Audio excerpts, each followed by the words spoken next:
Again, my name's Brian. I'm a former classroom teacher from Cincinnati. I work as a national account manager, developer, and professional development manager here at TCI.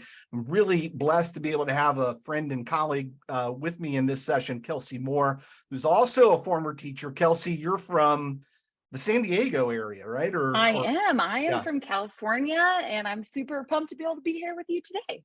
Yeah, awesome. So let's talk a little bit about building a cooperative classroom and why we selected this as a topic for this back to school summit. Got a quote there on the screen. The beginning is the most important part of the work. We're at the beginning. It's the beginning of the school year. It's the beginning of an opportunity for our next chance to build those teachable moments with students. And when we're doing that, it starts with building relationships. It starts with building a cooperative classroom on those very first days. When you hear the words a cooperative classroom or building a cooperative community of learners, what are some words and phrases that you would use to describe it? What does it look like? What does it sound like when you see or you hear a cooperative classroom? I want you to pop in some of those words inside the chat. And actually, some of you are ahead of me already. You're popping them in there. Things like collaborate and teamwork, inclusion, inquiry. Yes, love it. Love to see those things in there. Well, one of the things that we're going to provide you today is we're going to be giving you a toolkit with lots of strategies and tips and templates to build a cooperative classroom. Now, I'm going to be using a portion of this because we actually use it in an online course in our all new in-app PD, which I'll also highlight for you at the end of our time today. But Kelsey, go ahead and drop in if you could, and you might have to do it a couple times because people are putting in will. Yeah, I know. I'll like every couple minutes, I'll just drop it in again. Yeah, that'll be great. Yeah. So the toolkit that you're going to get access to, it's going to focus on 4 strategies for building a cooperative classroom and then give you lots of templates to be able to support and supplement. We've also built a course around it. And again, I'll focus on that and we'll go live at the very end so that you could see that, because it's a course that you could take and get professional development hours and a badge, just like you're getting for coming to the virtual summit here. Now, in the toolkit and in the course, we focus on 4 different strategies for building a cooperative classroom. It starts with building relationships, but it also includes developing norms, icebreakers and team builders, and how they can play an important role in building a cooperative classroom. And then, of course, teaching cooperative skills. There's a lot that's in there with that, so much so that with just a half an hour, I'm going to focus on one part of the very first strategy on building relationships. So we're going to focus on what you can do on day 1 in that first week of school on building relationships as you move towards building a cooperative classroom. Now, as you look at this screen right here, there's 7 different ideas that we put inside the toolkit, the things that you could do in back to school week. And Kelsey, I'm just going to pick on you real quick. Are there a couple of these that kind of hop out to you? You're like, oh, I did that with my students, or those are things that I did. And maybe those of you who are watching, you can also look at the list there and maybe throw in something that you see that you do as a teacher in that first week of school. So Kelsey, what's something that you see there? I know when I think about my own classroom, small groups, right? Like utilizing those at the beginning of the year, but then also throughout the year. So that one for me is one that I'm like, yes, 1,000%. And there's some on here too that I didn't use, right? And so I'm excited to be able to talk about those today. And I see as we look at the chat, I mean, so many people, small groups, individual welcomes, all of those different things that I see in there. So lots of things. We've got some Desk Olympic fans in the chat. So Yeah, I mean, that's pretty cool. That's great. Yeah. And when you're trying to focus in on things that you can do with your students that will help to build relationships, I always encourage teachers to look for things that are going to multiply and give you additional benefits, or what I call twofers. You're getting two things or more for the price of one. Now, things like welcoming students and using interest cards and using small group interactions, those are very common, but they're important. I'm going to go a little bit deeper on the first three, because those three are probably unfamiliar to a lot of you that are out there, but they can really pay dividends when you're using TCI inside your classroom. And there's something that are easy and you're able to implement across in many different situations. So we're going to look at buddy clocks, we're going to look at desk Olympics, and then we're going to look at learning strength surveys. Those are the three that we're going to go a little bit deeper on right here. I'm going to start with buddy clocks, which is a really great way to use as an icebreaker, get students to be able to work with different people throughout the year. But most importantly, it's a great way for getting students paired up quickly for the activities that you use throughout the year. And I'll just set it up by talking a little bit about my class. So where I taught in Cincinnati, just north of there, as a 7th and 8th grade teacher, we had an 8-bell day. And each of our bells, we taught for 6 bells and then had a planning bell and then a duty period. My 6 bells that I had were 42 minutes each. So I had roughly about 35 minutes of instructional time. Once you get the spatula out and get the kids off the ceiling, or deal with the kids that have gone through 3 or 4 breakups in the 4 minutes of class change that have occurred. At least that many. At least that many in middle school. By the time I actually start class, I've got 35 minutes of instructional time, and that's not a whole lot. And so I always looked for ways that I could claw back as much instructional time as I could, because I'm greedy for that instructional time. But I also want to give my students a great way to be able to partner up with people throughout the year. And so thus the buddy clock. And let me set it up and tell you a little bit more how it works and how you use it. So how it works is this. In the toolkit, and Kelsey, drop that link in there one more time. In the toolkit, if you go to page 17, you'll find a blank clock there. You make a copy of it for each of the students inside your class. And then what they do is they write their name in the middle of the clock. And then you tell the students, here in just a few moments, you're going to be getting up and moving around the room. And your goal is going to be to get 12 different signatures. So they're going to get a different signature, and they're going to get a signature by each hour on the clock all the way around. Now, there are a couple other things that they need to keep in mind. First is that they are also going to be adding their name to other people's clocks. But what happens is that when they get together, if I'm Aiden and I want Drake to be my buddy for 12 o'clock, the only way that's going to work is that if Drake's clock is open at 12, and my clock is open at 12, then we can go ahead and write each other's names down and then continue on. So they're going to do this, and you're going to give them about 5 to 7 minutes around to be able to move around the room. And you'll hear it, because it'll be noisy as kids start getting closer and closer to getting all of those signatures on. And I think there's a good difference. I think there's a difference between good noise and bad noise. So Kelsey, when you hear good noise, what is that? Good noises, they're on task, right? On they're task. Like engaged, they're excited, they're good. So I'm all for the good noise, right? Yeah. Like that, just they're excited about something. That's what we want to hear. Yeah, good noise. So we give them some time to go ahead and get the names on there. And if you find students are having trouble getting those last ones on there, then you can step in and help out, or coach as needed.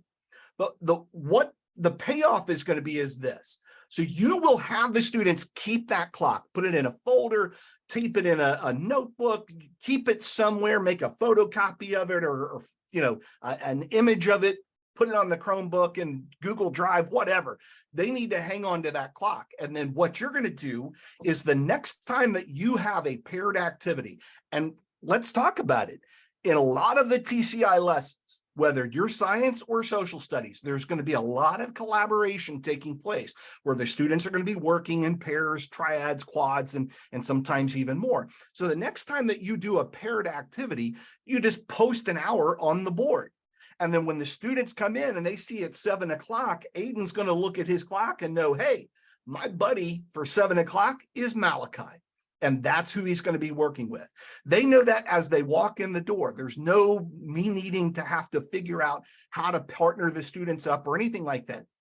And I get that instructional time back. And look at that clock, 12 different signatures that throughout the year, if I keep moving that time around, the students are going to be working with lots of different people. And that's a great way to build relationships, but it also helps me to be able to save instructional time. Now, if there's absences, no sweat. You could tell that student, as I would call my number 3, who is actually, his name is Aiden, my number 3, my third child, we called the bonus child. We had twins and then we have the spare, our bonus. Aiden's the bonus if his partner is not there that day. He can join any other group and make a triad. Or if I've got multiple pairs that are absent, then I can go ahead and partner them up together. You can also use buddy clocks in different variations as well. I love the buddy clock because it works as is with any subject and any grade level, right? But maybe you teach geography, or you teach science, or you teach history, and you want a variation of that is more subject specific. So in the toolkit, pages 17 to 21, you'll find our variations. We've got a map of the world. So if you want to set up travel companions, hey, go around and get different signatures for different locations around the world.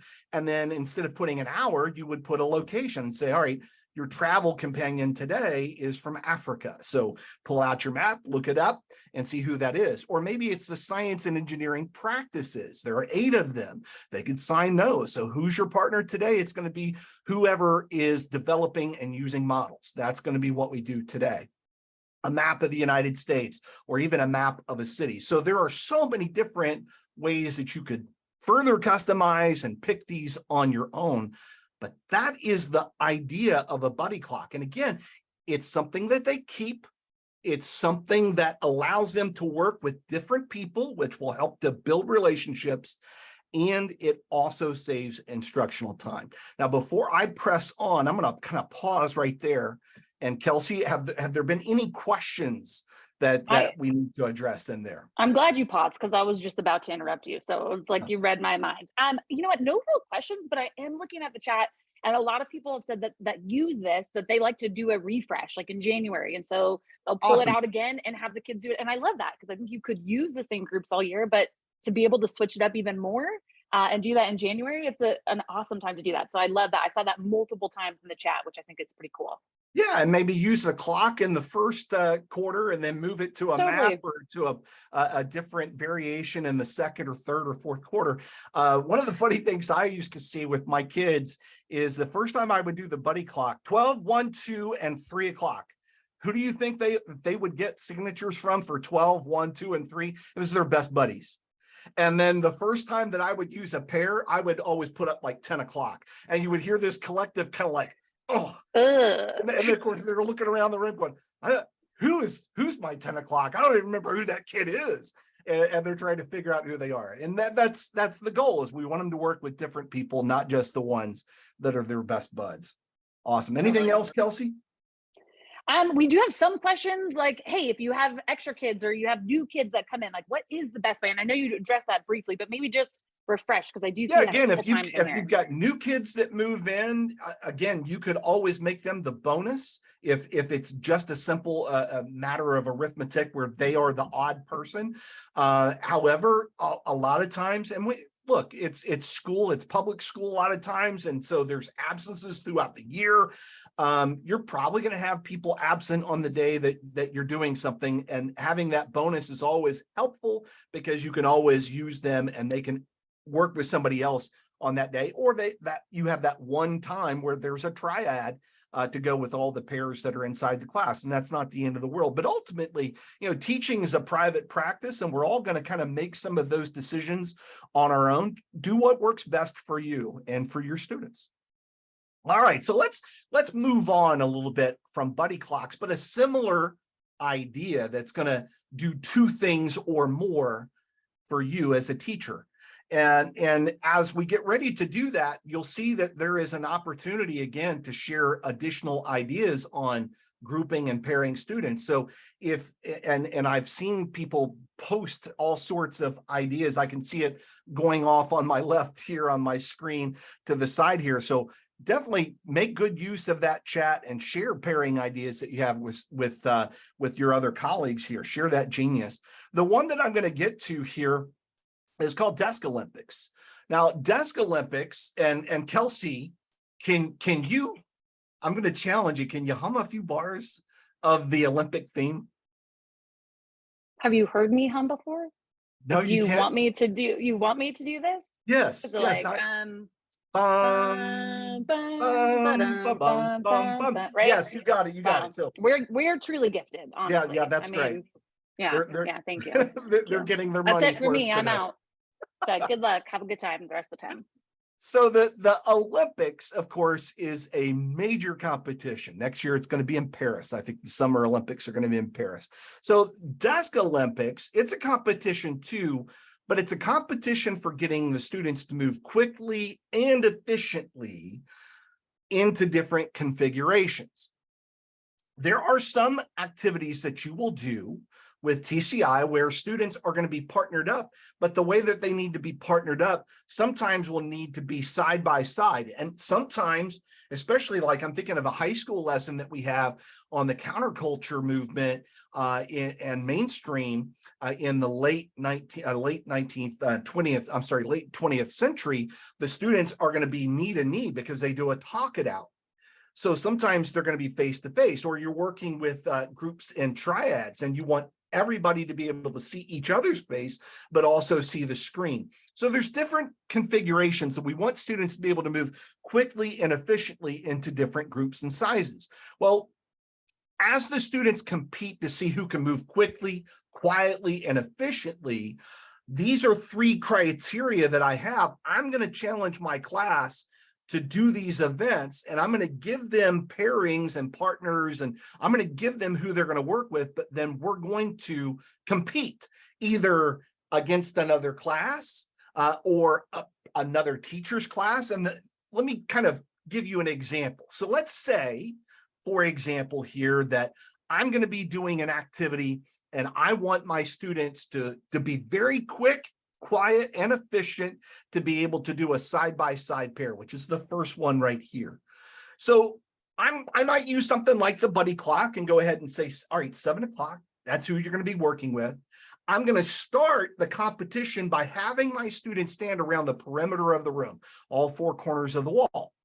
And then when I tell them go, they will move quickly, quietly, and efficiently. And for me, efficiently means they've got their backpack, they've got their Chromebook, they've got their pen, their pencil, whatever everything that they need, they carry with them.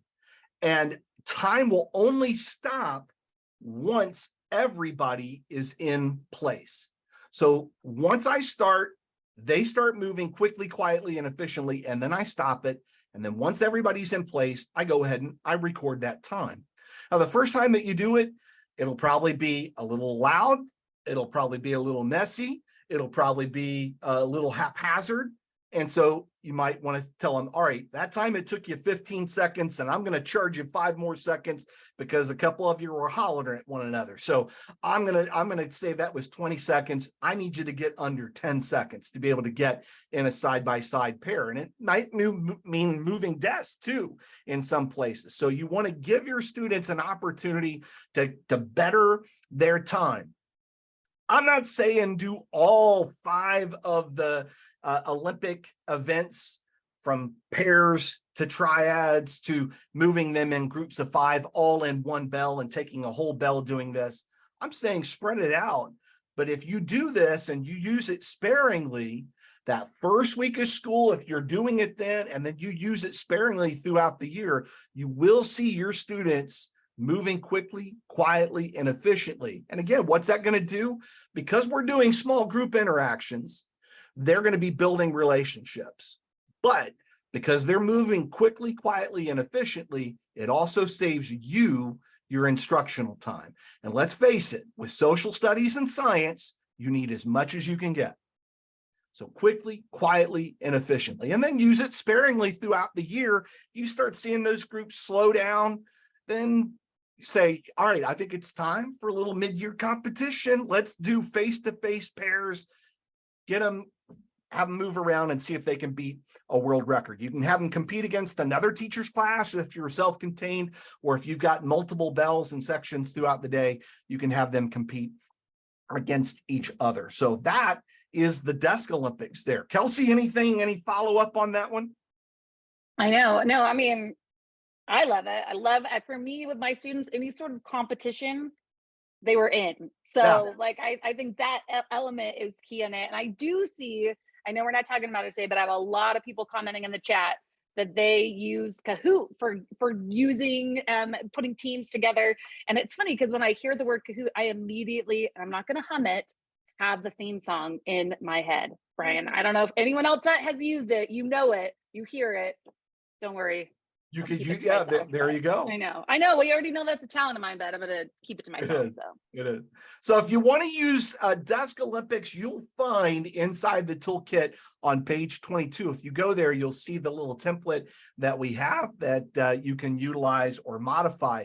And just because we did share some ideas on using the buddy clock, there's other ways that you can group students together. And I'll give you a few others. If you're moving students into groups of 3, one of the things that I used to do is I would use monopoly properties, because things like the Illinois, Indiana, and I believe it's Kentucky, all 3 of those, the red properties, there's 3 of those, there's 3 of the light blue, and I want to say it's Vermont and Montpelier, and I'm struggling with the other, but I know there's 3 of them. And so you could use monopoly properties. Or if you're putting students in groups of 5, there's 5 emotions for Inside Out. There's 5 Simpsons. There's 5 Spice Girls. There's 5 Guardians of the Galaxy, Addams Family, and Care Bear. So you can use a different approach for grouping students than just beyond the buddy clock, or even decks of cards sometimes could be utilized. So there's some practical strategies on being able to pair some students. And I know, and please continue to share your ideas inside the chat. We've talked a little bit about students, especially with the pairing of the buddy clocks and the Desk Olympics, things that are very interactive where they're working with each other. But there's also another thing that you can do that first week that's going to be critical, and that is getting to know them individually. And I think of this quote by Alyssa Levy. It says, if I want to empower my students, then I needed to understand them first, and understanding starts with listening. We need to listen to our students. And there's a template, actually several, that we can provide you that will allow you to be able to listen to them and hear from them on what their perceived strengths are. What we want to encourage at TCI is that our classrooms are built around a growth mindset, that yes, we recognize not only our strengths, but where we can continue to improve and get better. And so a learning strengths survey helps you to do that. It really helps you to listen in to what the student tells you about their perceived strengths. And I'll give you an example.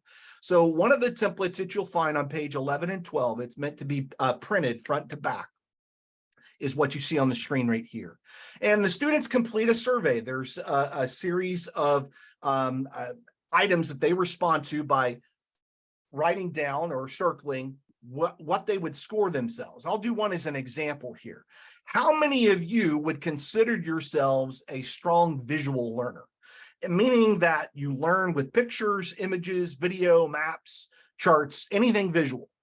If you say that you are really confident as a visual learner, that's something really good for you, a strength, that would be a 5. If it's not at all, it would be a 1. Where would you be on the learning strength survey for visual? Go ahead and throw that into the chat. Got a lot of people commenting. I can't even read the numbers to you. That's how fast they're coming in here. So Yeah, it's like a little bit all over the board. Yeah, and this is not scientific, right? This is based on the student's perception. This is their perceived strength, what they are telling you, and we're listening to them. Now, what will happen is that on the backside of that survey, they will take that number and they will color in an area, number of boxes to indicate how strong they are in that particular area. This is what it would look like. So as the students complete their self-rating of their perceived strengths, they will color in. So we can see visual here for student number 1, they filled in all 5, whereas student number 2 here filled in 3. So it almost looks like a little visual dial. And how this could really benefit you, how it helps to build relationships, but also be something more than that, is this. Let me kind of walk you through. So we see 6 students here on the screen. 1, 2, 3, 4, 5, and 6. Let me ask you all some questions based on the 6 students that we have here. So how many of these students and the dials that we see here are strong, meaning if they rated themselves a 3, 4, or 5 in at least 3 of these categories? How many of them? Go ahead and throw that into the chat. There's 6 students. How many of them rated themselves at least a 3, 4, or 5 in at least 3 categories? A lot of people are saying all, or 6 of them. It is all. It is all. That's right. So these students, from a growth mindset, they're already saying to you at the beginning of the year, I see myself as a visual learner. Student number 1, I see myself as a verbal. I see myself being very comfortable physical or logical. They're also telling you in areas where they don't feel themselves as being very strong. And our goal here is not that we're going to teach just to one.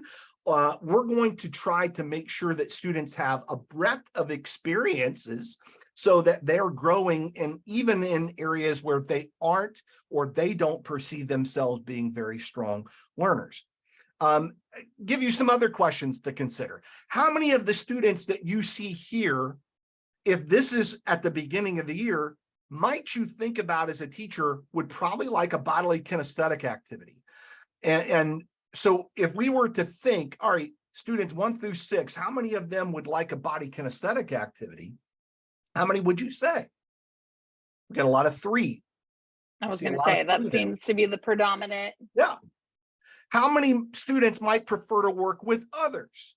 And so the categories around, we see visual, solitary, auditory, social, logical, physical, and verbal. Now, how many do you think would prefer to work with others?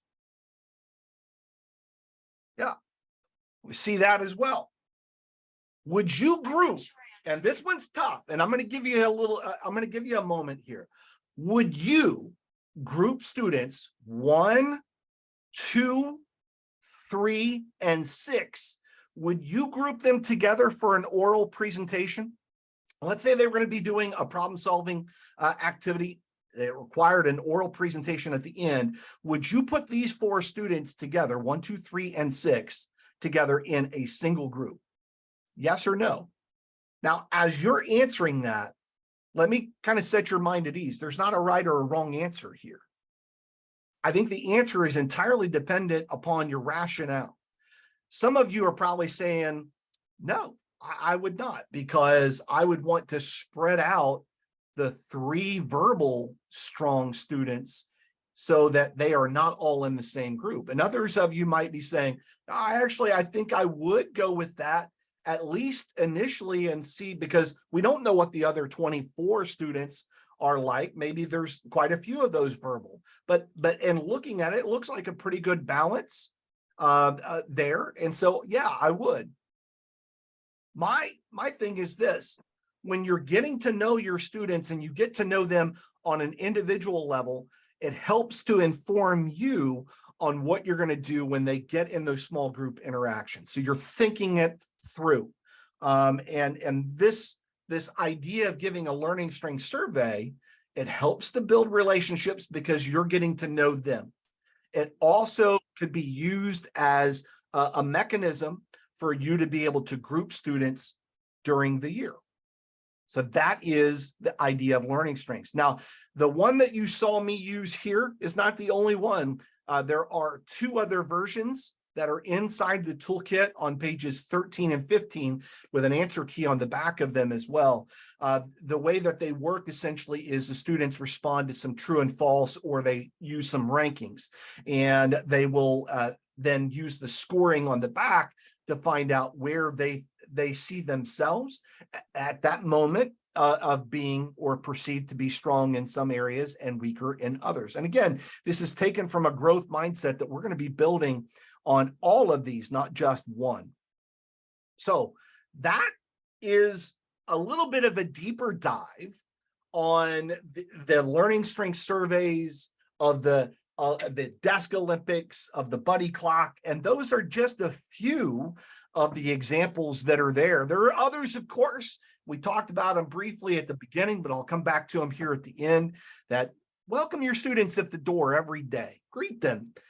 Make sure that they feel welcomed into your class. Use things like interest cards. We even have a template inside the toolkit for what looks like baseball or trading cards that you could use with the students to find out what their interests are. Make time to have the students set goals and then keep them accountable to those goals.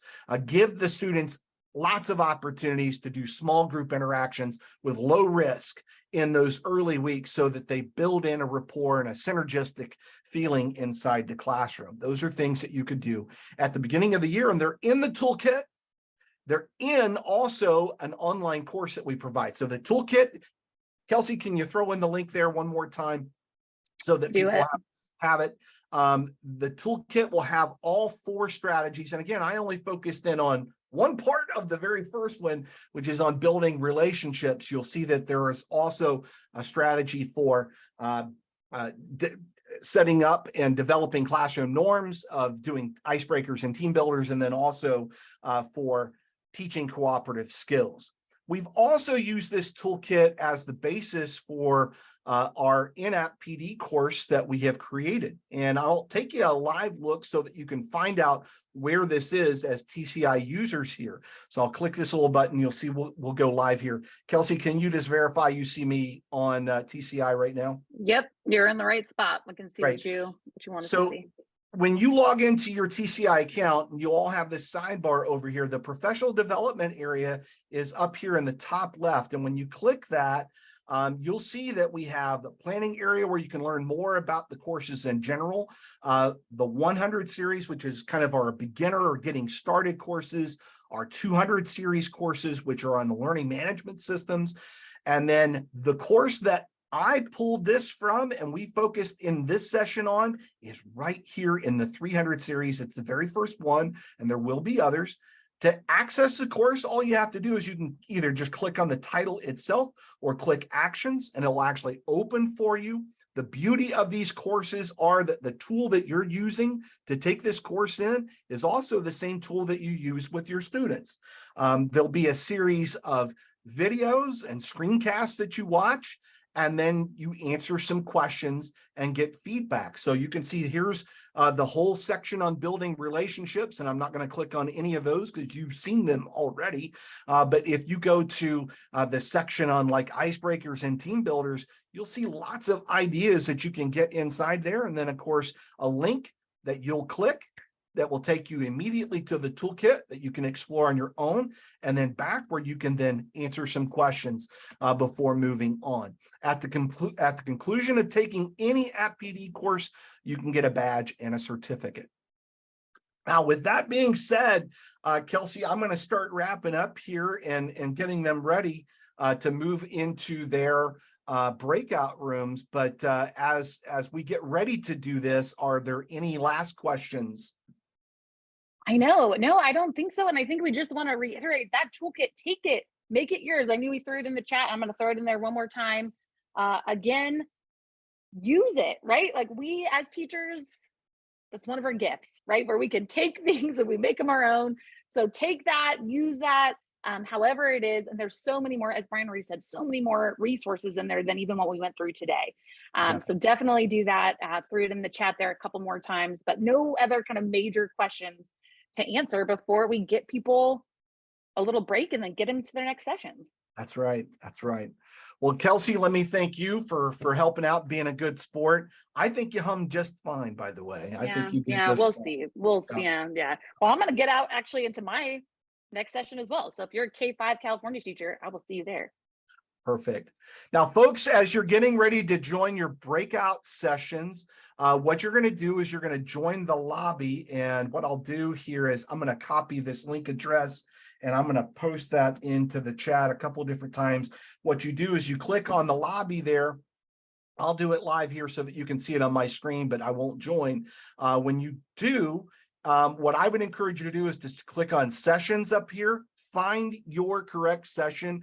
Please note that there are so many people from California here. We did have a California elementary, but we also have a national. So if you've got, if you're from California, there's something for you in elementary. There's also something for you in middle school for California, whereas there's also something for elementary and middle school social studies for national. So you find your session that you want to join, you click that purple button, and you will be met on the other end with a great TCI host and hostesses that will be leading you through your breakout on being able to get the most out of those TCI resources. So we'll go ahead, and at this point, I'm going to remain in here until everybody's gone or almost everybody's gone. But go ahead, join the lobby, explore the sessions, and select your grade level and social for social studies or science, and go ahead and join.